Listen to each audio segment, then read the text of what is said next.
No matter kung nasaan ka ngayon, kung ano ka man, naging successful ka, o okay lang yung buhay mo, you have learned to accept yourself. Nagkaroon ka na ng peace of mind, nagkaroon ka na ng peace sa sarili mo. Kumbaga, kung naranasan nyo pumunta sa mall, napakahirap di ba maghanap ng parking lot. Tapos, all of a sudden, after 1 hour nakaikot-ikot, nakakita ka na isang parking. Para bang pag nakuha mo yan, ang sarap ng pakiramdam. Di ba? Ganun po ang pakiramdam pag sinabi mo, dito na ako magpa-park sa Diyos. Di ba? Parang ang sarap. Nakakita ka na ng permanent parking lot. Di ba? Yan sabi ko. Kaya, pag nagkakaedad ka na, ganun lang po kasi konti na lang ang choices. So, ano pa pipiliin mo? Wala ka ng choice. Piliin mo na yung the best choice, di ba?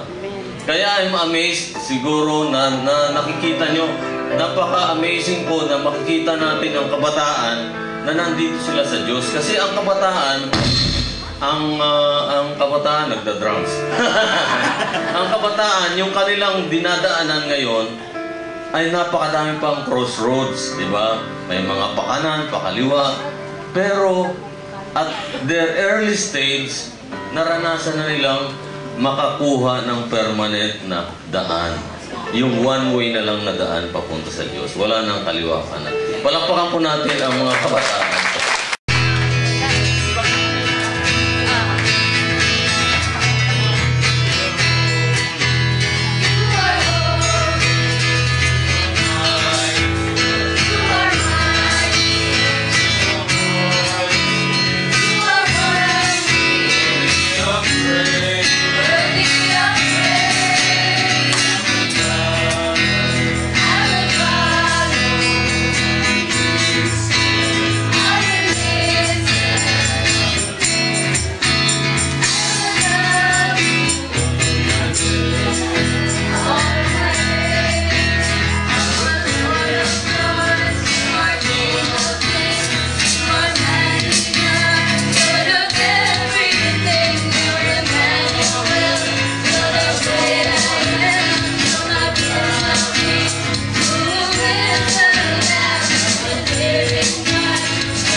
Praise the Lord. Brother Den, meron kaming regalo